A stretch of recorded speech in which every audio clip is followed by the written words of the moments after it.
Good morning. Good morning, good morning. Åke Nilsson from National Association for Social and Mental Health here. I was just wondering whether we had misunderstood each other about local time or ethnic time. The time zone is correct. You are one hour before. So it's 10 o'clock in Stockholm and 11 o'clock in Tallinn. Yes, folks, and we're all gathered here on Zoom. Wonderful. Yes, we are in sync.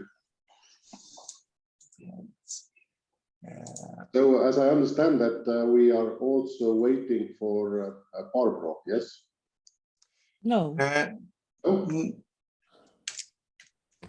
Or Åke. Thank you. That's not Barbara, but I think she had trouble with a double booked meeting. So Okay. Thankfully we have Åsa Höj, our second chairperson for the National Association, with us.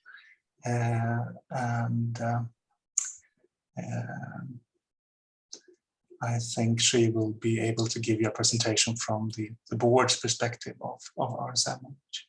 Okay.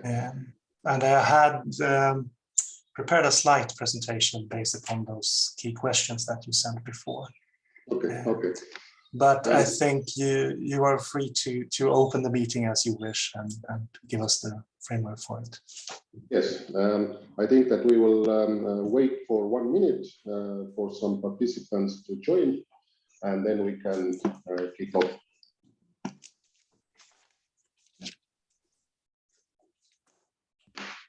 Sorry about my dog that is barking sometimes. I have a German Shepherd.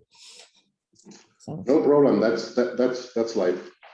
yeah, that's with the digital meetings. Yes, exactly.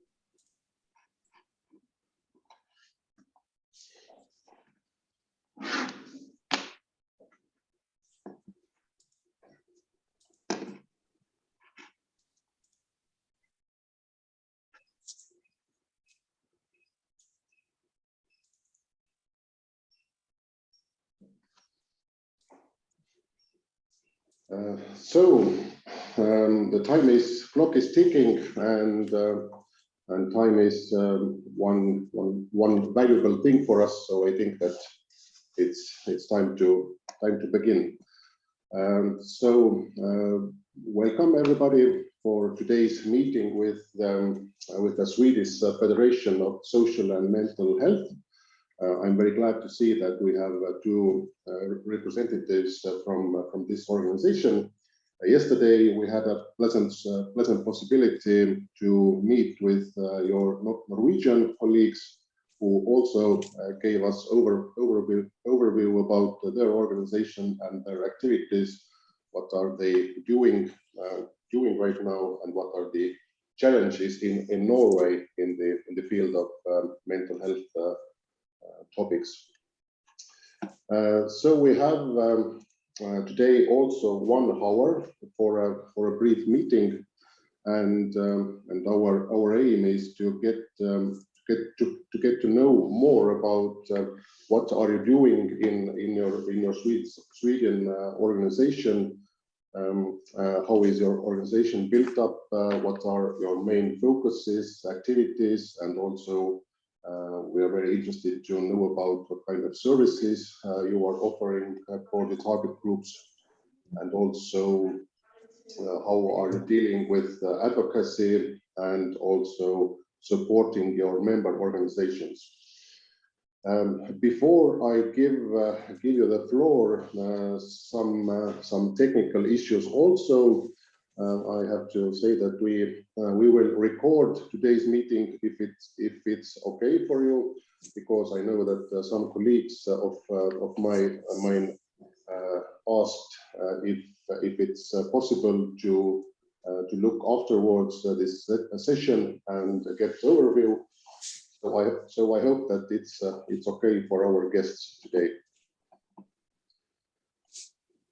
You can nod if you agree. No worries. Okay. And also one request for other participants. It's a request from me if it's possible for you to put your cameras on, because it's more pleasant for everybody to see real people behind the black boxes. So yes, I see that Jaanus is showing himself. So thank you, Jaanus.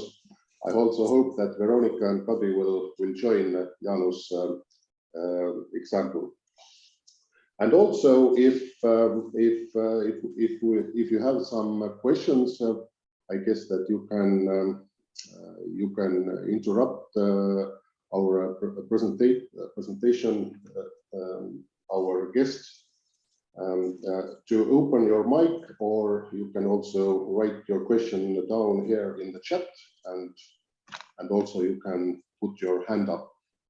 So these are some technical remarks from my side, but let's get moving, and I will give the floor to our foreign guests. So please.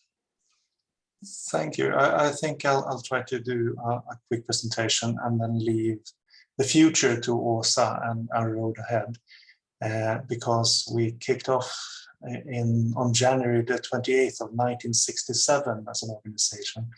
I'll try to be as brief as I can going back. Can I share my screen with you, or is there a technical difficulty? Yes, it's possible. The screen sharing option is available for all participants. Okay, so I hope that you now see something that is not that many pictures, unfortunately, but a crammed presentation. I'll try to do this as a PowerPoint presentation and see where that gets us. So now I really can't see you, but I try to follow through with the presentation. We are the Riksförbundet för social och mental hälsa, the National Association for Social and Mental Health. And we started this association in 1967.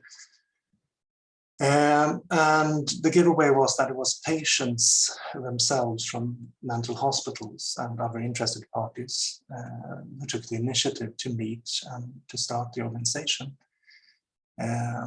And it was a time where people with mental disabilities, psychiatric disabilities, were considered second-class citizens. There was a stigma, there was a lack of legal capabilities for people undergoing treatment or institutionalized for mental health issues.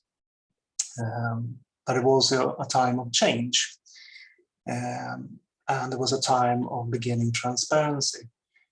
One early thing for RSMH was to bring transparency to institutions and to give the public an insight into how people with mental disabilities were treated within a care system. And there was a great number of scandals during the 1970s where RSMH played a part to open up a discussion of constraints, of restrictions called for, or disproportionate to the disabilities or the issues for the inmates and patients.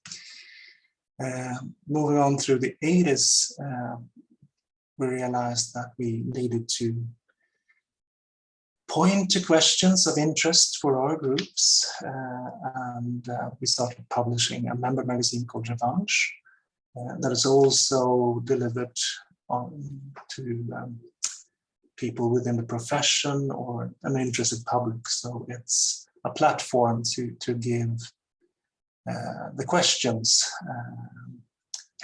some journalistic views. So it's a second leg for us, age that we'd like to bring forth information and do it in a context where you have an integrity from a journalistic point. So we want the questions to be brought to a broader public, but we don't necessarily need to frame the answers ourselves.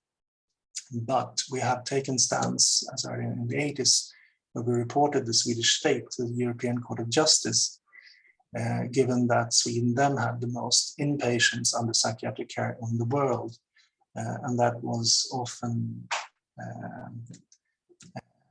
inpatients with restrictions. Och jag vet inte om du vill byta bild, det är fortfarande första bilden. Still the first picture. Okay, because all right. I think I need to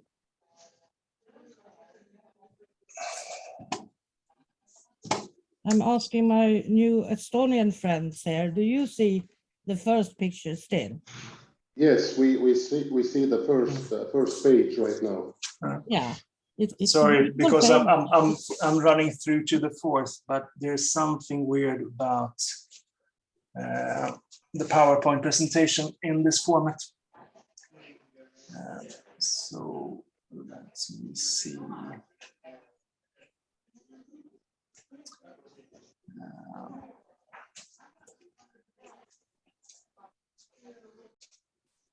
But I guess, okay, that it's possible to send the presentation afterwards also.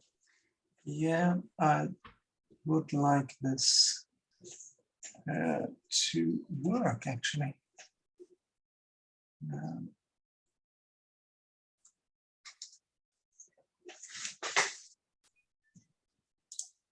Now it's okay. Now we see. Now it's moving. Fair enough. And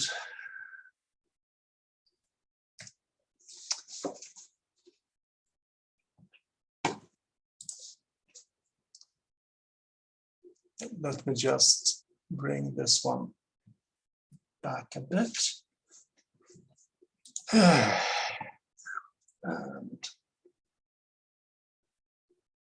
so the picture I'm looking at is the beginning of the 1980s. Is that the same view you have? Yes. Lovely. Thank you also for pointing out to me that I was ahead. There was also a point being that you could be, we still have certain forms of guardianships established in Sweden, but you are not, you can no longer be legally stipulated to have mental incapacity for adults. So every adult in Sweden since 1989 has legal capacity, which is a point of view of empowerment and follows through human rights, that you have the right to act in your own interest and your choices should be respected. And in the 90s, you saw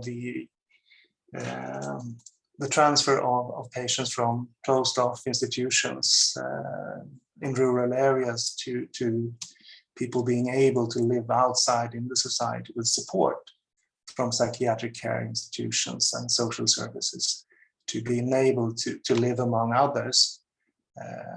But sometimes the support was not synchronized with needs over time or individualized.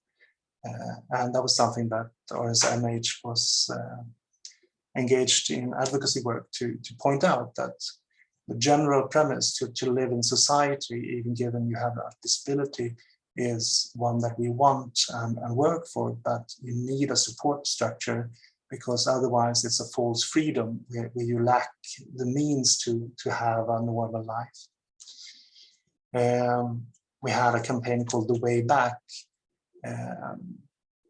that resources needed to follow from the institution out to the open society setting for people with our disabilities to have a full life and have a possibility to it. We had support in the 90s where the experiences of our members were confirmed through governmental studies. And we had a major psychiatric reform in the mid-90s, where also our local associations were given the benefit of direct financing for their social services, so that they were not only dependent on the members' economy and fees, but had support also from the state or from the municipality, because the association's social framework was a beneficial part of recovery for many people who now lived outside of institutions. We had, I mean, RSMA is not alone. There are about 50 organizations under the umbrella of National Disability Union in Sweden. We have about 15 organizations that work for mental health, but RSMH and a few others were very, I shouldn't say aggressive, but we pointed out that there was a need for something new in the society to support people with mental health issues, and a fragmented support system from the care system and from social services. And that was the personal representative, personligt ombud in Sweden, that was introduced in a trial basis in 1995. I know that this institute is also being explored in Norway. I don't know whether mental health organization there talked about it, but I think it's a key factor in Sweden for people to have access to support. Otherwise, you end up with a lot of contacts you need to organize and synchronize, whereas those contacts from the care system, from the social services, not always manage to synchronize from their points of contact with the patient or the client. So the personal representative, personligt ombud, it's given that it's focusing on people with serious mental health issues, psychiatric disabilities of a severe degree, that have multifaceted needs that needs to be addressed by care system and social services. But they don't work from the system towards the individual, but they work on the instigation of the individual themselves, which is an interesting point. When we look upon it today, there are personal representatives, personliga ombud, in about 80% of the Swedish municipalities. So it's not everywhere yet, but it is a reform that gives a better access to services for people with psychiatric disabilities.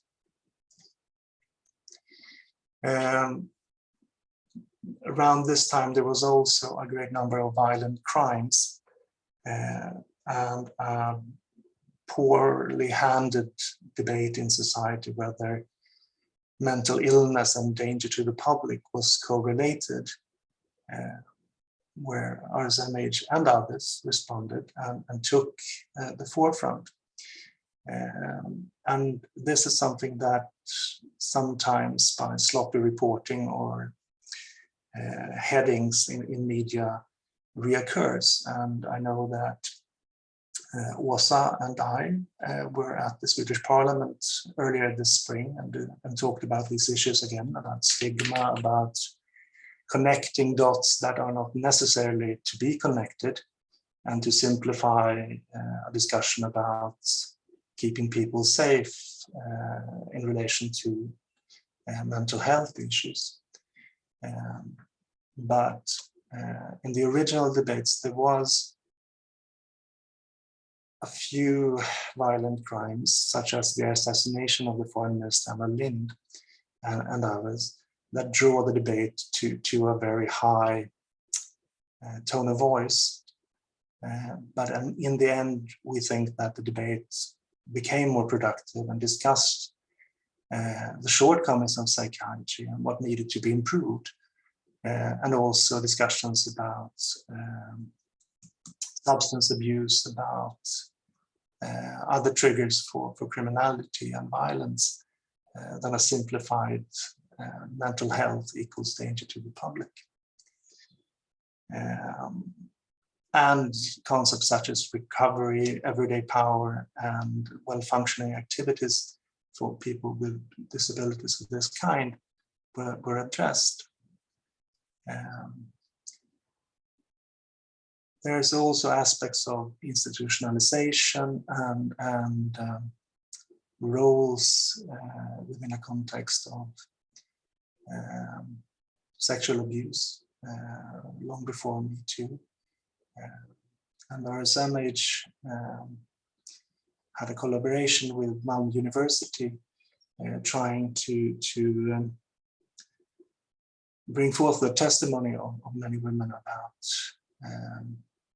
the situation that they were in or had experience of, and how that triggered their mental health for a long time.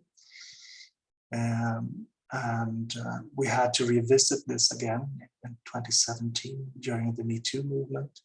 We had collection at the hashtag psüühikahäiretega, trying to open up the floor for testimony of this kind, because it's not something that has disappeared as far as RSMH has noticed, unfortunately. And that's the point, that some questions are depressingly similar, if thankfully not as general and severe as back in the 1960s. There are examples of violence and abuse under institutional care, especially in youth sequestered in institution.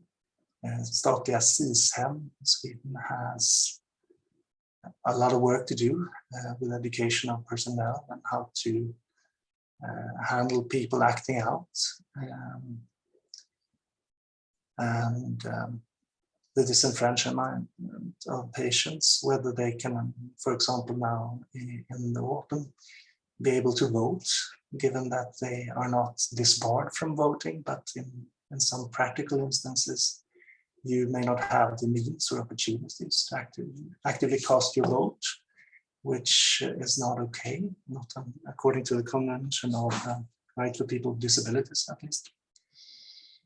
We've focused a lot of access to education and the labor market, supported employment, EPS, individual placement and supported education, because we've noticed that the unskilled labor market is diminishing in Sweden and in a larger context in Europe. You need to have an education beyond secondary school to actually get a job offer. If you don't have a secondary school exam, you are looking at unemployment and dependency on benefits. So you need support to get over those thresholds. And that support needs to be accessible to people with different contexts and different diagnoses, or people who have social issues that might transcend into mental health issues, but haven't reached that point. People who are undiagnosed, but have issues to complete an education to get through the systems. Because we think that it's also a strain on the mental health to be unemployed, to be dependent on systems for benefits. And it brings us back to that our advocacy work is to give people an opportunity to work to their full capacity and to achieve their full potential, given the right support structure for education or for introducing people to the labor market and support while in different kinds of employment, so that you don't have to be dependent on family or charity, to be blunt. And we think that when we talk about, there's a concept in Sweden, arbetslinjen, that being employed, being self-supporting is the key idea behind the welfare system, behind the social system structure in Sweden. We also mean that then the system needs to address these needs of people with disabilities, that they need to establish an equal playing field before you can actually drive this kind of accountability to the individual. If you haven't been given a fair chance to enter the labor market, to sustain yourself through work, then it's not okay to be assigned a worse economy, a worse self-supporting structure than other people's. And there's a lot of things to do with prejudice, both through representatives of authorities, caregivers, and employers. And you need to find those possible individualized support structures that meet people where they are instead of where they should be according to output through institutions. So the context for us now is that mental health problems are still quite common among the Swedish population. Considering how you define these issues, there are some 20 to 40% of people that have mental health problems at any one time, but about 5 to 10% has a serious problem that they need psychiatric treatment. And somewhere in those 5%, there are people who are a formal psychiatric disability diagnosis. And there are differences between groups. There are differences that accentuate gender inequalities, inequalities between social groups, between people who are born in Sweden, who have migrated to Sweden as youth or adults. Equal health is not present in Sweden as of yet, but there are initiatives to work towards equal health. We have issues concerning primary and secondary schools in Sweden that are being accentuated in self-reported mental and somatic problems for youth, which we had a school reform where the state-operated primary school system was changed into a municipality-run school system. And coincidentally, we also had private schools being introduced at the same time. And not to say the one caused the other, but we have had an increased challenge for teenagers and youth concerning mental health and stressful situations in the school system since then. And to give those percentage some light, the population of Sweden is around 10 million people today. So 5–10% of that is a quite large number of people.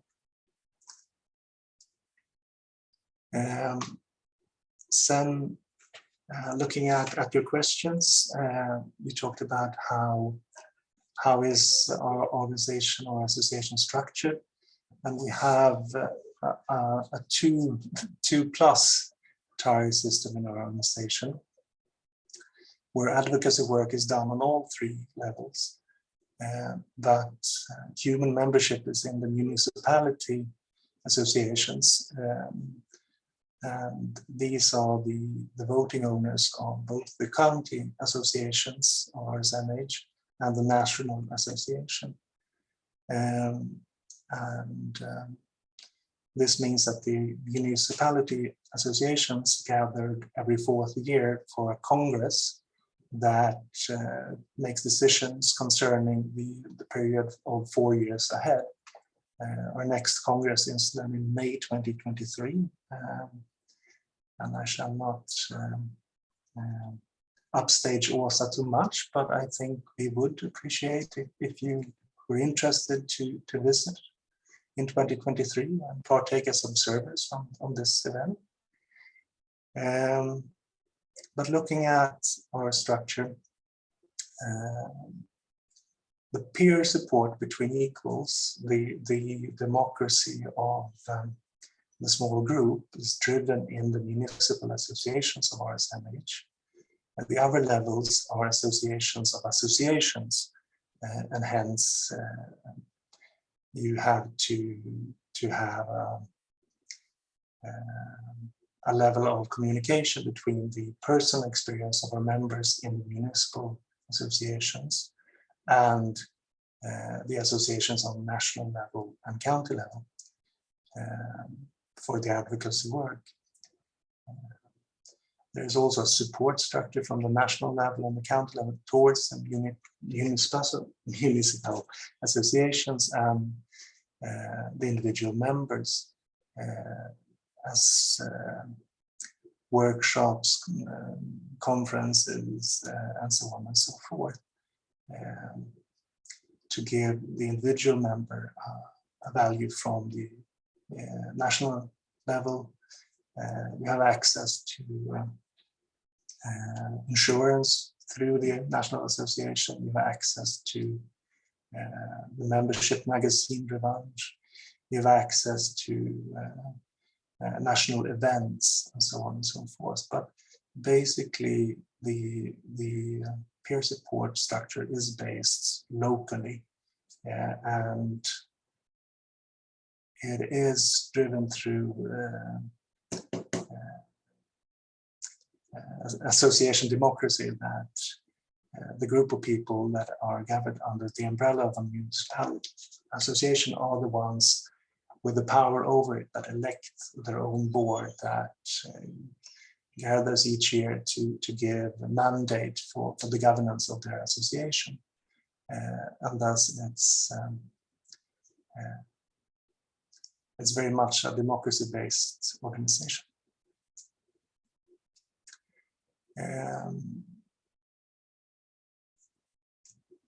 You asked a bit about financial structure, and I'll try to give a slightly simplified presentation.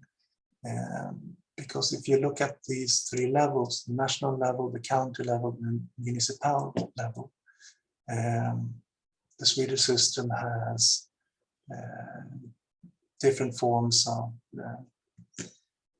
state support, county support, and municipal support for associations given certain context. In the county level, the care system is organized, healthcare system is organized under regions, which means that associations for patients or people with disabilities may have support from the region in the county. The municipal associations may benefit from municipal support, given the context that some municipals in Sweden are more prosperous than others and promote democratic associations locally or not. See a value in an association that has social services for members or not. So it's a bit fragmented how the realities are in the 18-19 counties or in the 290 municipalities in Sweden. To complement member fees, to complement this kind of support from state, region, or municipality, there are, of course, gifts, donations, grants, and public financing of certain social projects and enterprises. But the realities for our member associations are different. Some are larger, more prosperous than others, and some are basically a group subsiding on member fees from people who are a very strained personal economy. Looking at the national level, we see two things, and it's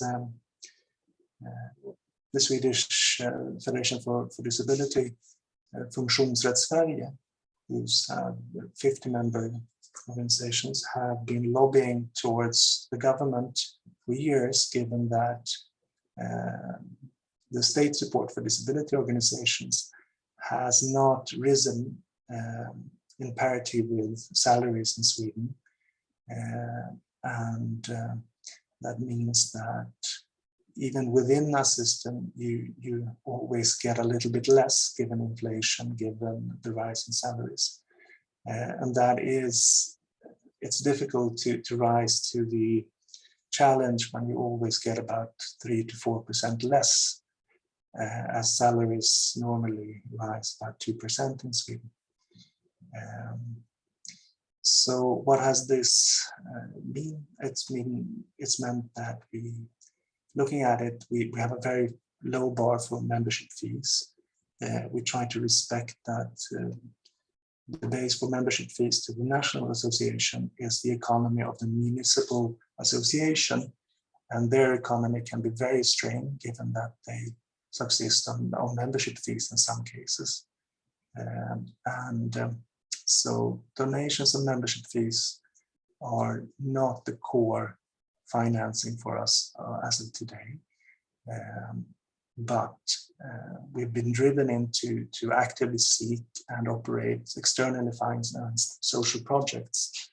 In Sweden, we have Arbetsfonden, which I'm not sure whether you are familiar with, but it's a point of innovative financing for the civil sector from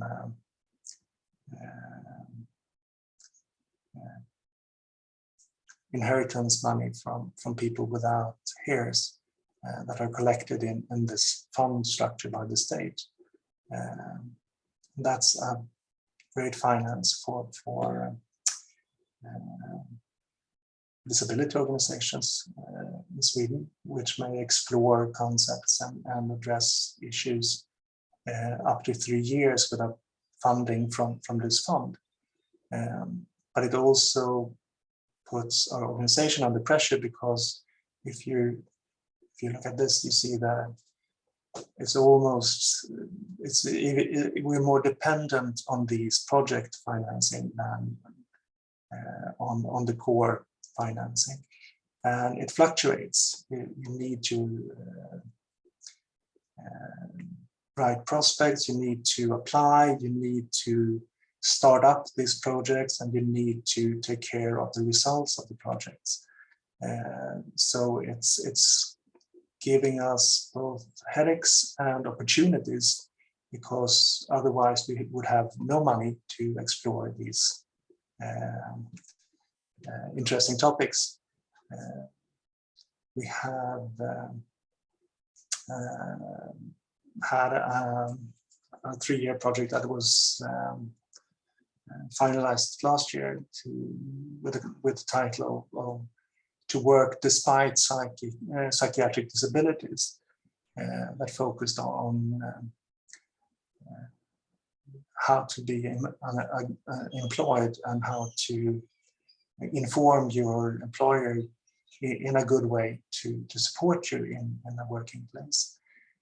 We've had a series of projects for supported education and supported employment, roads to the labor markets, etc., which we otherwise couldn't have financed. So, but in a project structure, it's defined by a beginning and an end. So we have a high turnover of personnel and resources in the projects that you not necessarily can build upon long term. And that was a very long presentation. I'm sorry.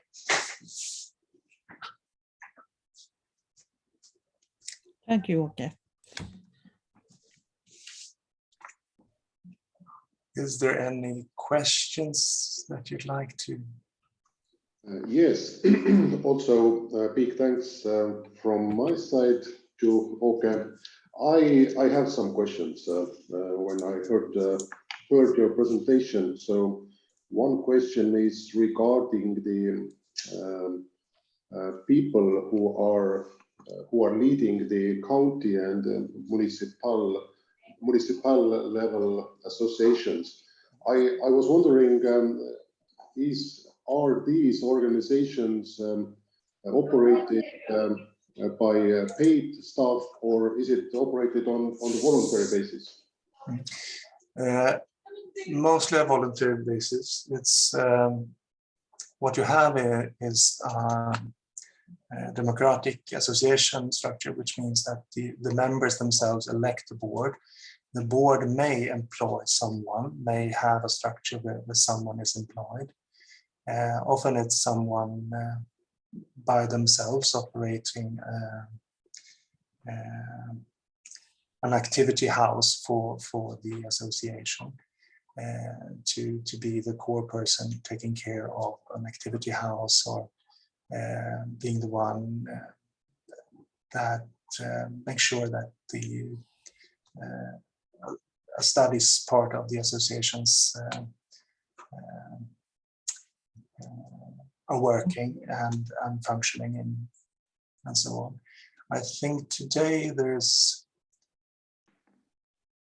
about a third of our associations have employees locally, but not more. It's a responsibility and a headache to be an employer and have how shall I put it, a board that is not always professionally schooled in these questions. Okay, thank you. I'm wondering also, are you continuing the presentation? I was wondering about questions about how do you manage with your member organizations? What kind of support are you offering them? Are there regular trainings, consultation, maybe some financial support from up to down? And also, I'm wondering about the cooperation or advocacy work that you are doing on the national level. How are these work mechanism you have dealing with the government or different ministries and so on?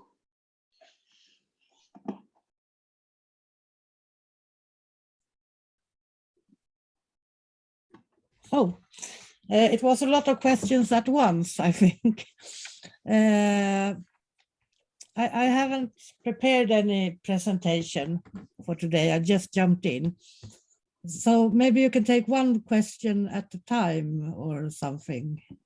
Yes, I can do that. Before I continue, I'm wondering, does our other listeners, participants, have any questions to Åke about the presentation that he gave right now? I see that Maria has opened her microphone, so Maria, please.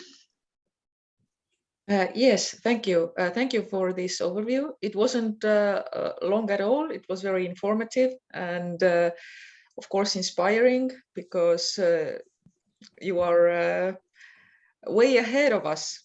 But anyway, we are here, so it means that we are starting something. Actually, I wanted to ask you about this legal capacity subject you referred to. Is it possible for you to maybe send a link to Tauno's email about your legal capacity system, where we could read about this in English, and it would be like fresh material, what you about the system you have right now? Because just yesterday we had discussions with a ministry's official about it, and so we would like to read about your experience. Thank you. I can try to do that. And there's also reports to the UN observation of human rights and against Torture. Thank you, against torture, where we have been participating with other disability organizations and with civil rights defenders, given that we have had a discussion about formal and informal incapacitation of people. But I'll try to give you links to some more English-based materials. Yeah, that would be great. Thank you. And I also have one real question, and it's about, could you give like few suggestions to us from, let's say, maybe not where to start, but what would be the main things to pay in mind if starting an organization? You have so long history, you have many experiences, maybe like 3 to 5 thoughts, and it goes to Åsa also if you start to talk about it. Yeah, I can expand on that, I think, but I think also has a very good view of it.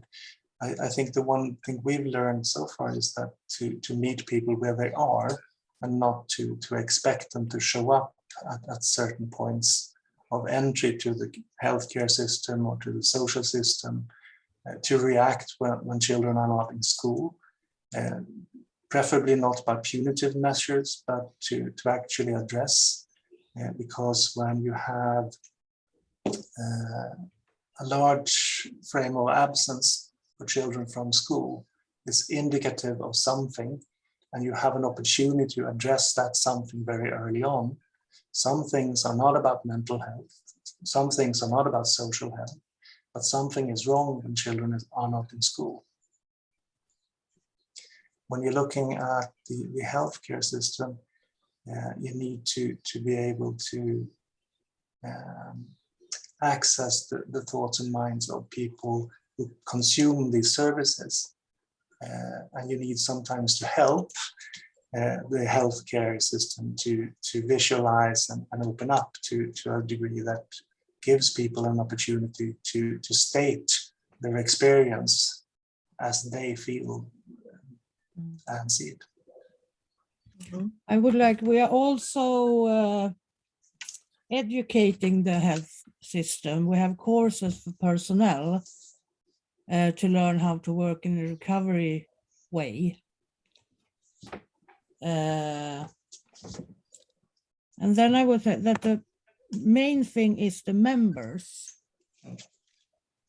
of these local brands, and how that's the most important part of the organization, I would say, not the national level as we are in, but at the branches. Mm-hmm. And then we are also active in like groups of authorities and so on, talking about this sort of questions. It's not only in the organization. We try to, for example, be in different boards and so on, so that we can influence from the patients or those so close, anhöriga. Vet du det ordet, Åke? Next of kin is next of family. kin. Yeah, family, kind of. So that we also have a voice in these kind of settings. Mm-hmm. But there is a lot of levels of the organization. And also in the rural areas, we try to have representatives who's working in boards and so on of the health system. I'm not exactly sure about the English, but I think it's user consumer councils that have access to the boards of healthcare and social services, that you actually have to give those means and opportunities to give their response. Sometimes still they are brought in very late in processes and given very brief times and short briefings upon topics where you expect to hear from the consumer user, which is not okay. But at least you have these councils in Sweden. I'm not sure about the system in Estonia. Yes, we have also in bigger hospitals, we have this patient representatives in councils. Yeah. And we are also working towards that is taking our, if you are asking our advice, then please do it properly, not like I ask you today to get an answer tomorrow, and actually they don't do nothing with our input. No. So we are working on this field too. We have the same thing, that they are not, sometimes they are asking for input, but they don't care really about what the input is.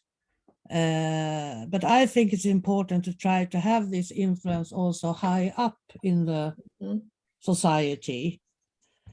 And for example, when we are educating people who work in the social care, we are also educating their bosses, the head persons, so that they can work in a more recovery way. And I think that's a problem that we have in Sweden, that we have a lot of studies and so on, what is good for patients, and it's a lot about having influences in your own care and so on, and it's not working that way. So that's the thing that we are working to get more of the evidence into the care of people. Mm-hmm. That's very nice that you bring it out, because we have the same system, like we train these people, care workers, personal assistants, etc., who deal with our people with mental health issues.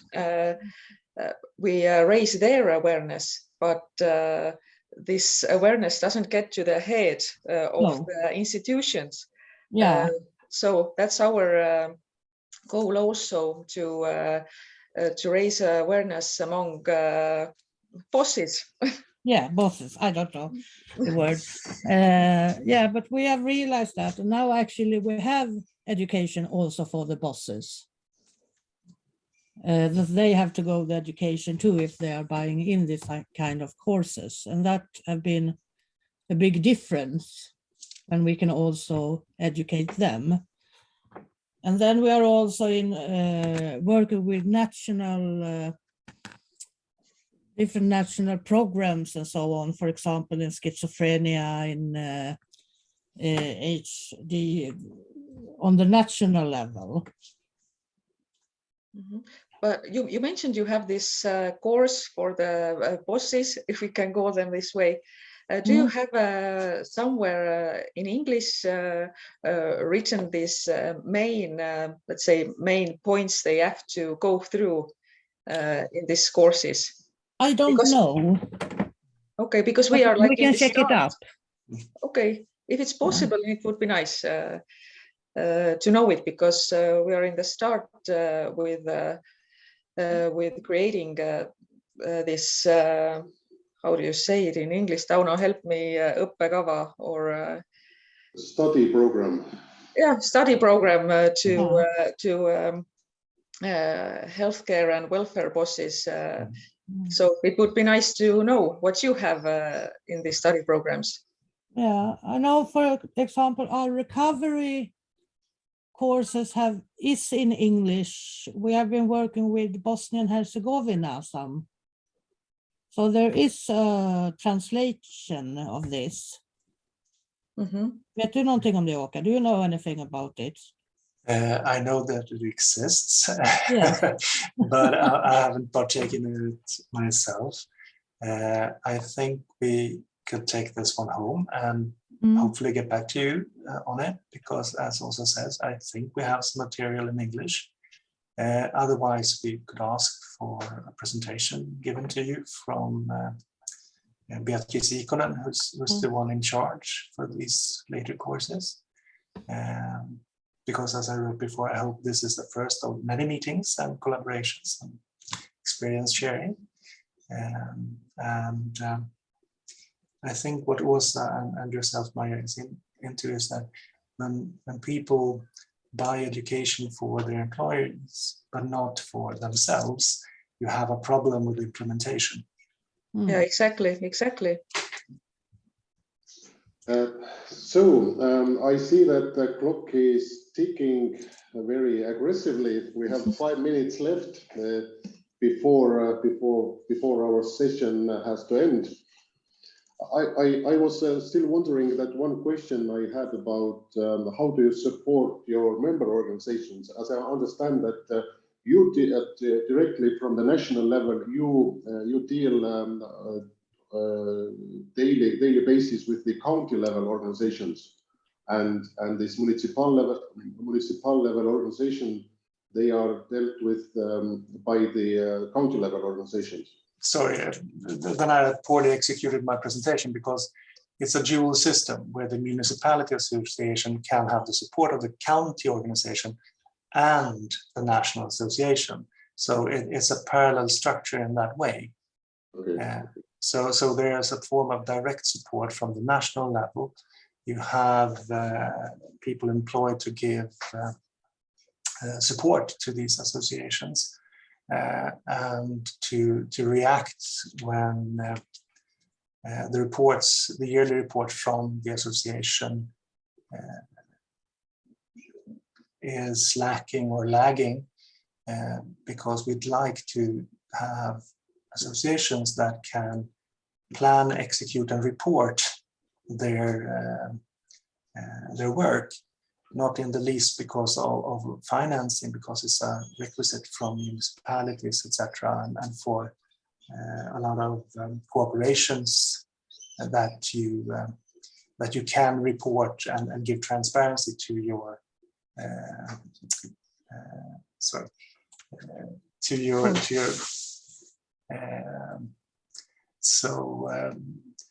So there's that kind of formal support that you have support from the national level as well from the county level for the yearly association year to work, to have a democratic meeting where you elect a board, that the board constitutes themselves as the board, that you have the representatives for the association giving a capacity to enter into agreements for the associations. All that formal structure is supported in practice from the national level and the county level, so that it should be easy to do it correctly in a local municipal association, because you need that receipt to access funding and be a partner in a local cooperation with the municipality, for example. And for example, we on the board, national board, and also the other boards are not getting paid. We are elected by the members. Okay. Maria, do you have some more questions? I see that Kadri and Veronica and also Jaanus are here still. Do you have any quick questions for Oka and Osa before we wrap up our quick meeting? It's the last chance to ask face to face. I understand we will receive these slides. Yes, okay, then we can read them over, because there was a lot of interesting information there too. Yes. And to give a heads up from my point of view and RSMH, we are very interested in talking about transnational cooperation concerning personal representatives, supported education, and supported employment initiatives in a European context. So I'm afraid we will contact you about that again, and given the way you like to proceed in Estonia, we hope that we can establish some sort of cooperation in those questions. Yeah. Mm-hmm. Yes, exactly. And I also see that if we manage to establish this umbrella organization for people with mental health issues in Estonia, then one key focus point will be also international cooperation with other umbrella organizations in different countries to exchange the experiences, to exchange the good practices, and so on. So I guess that it's the start of a long-term cooperation that we have started today, and I see that we have a lot of issues to discuss what you are doing in Sweden and how we are dealing in Estonia.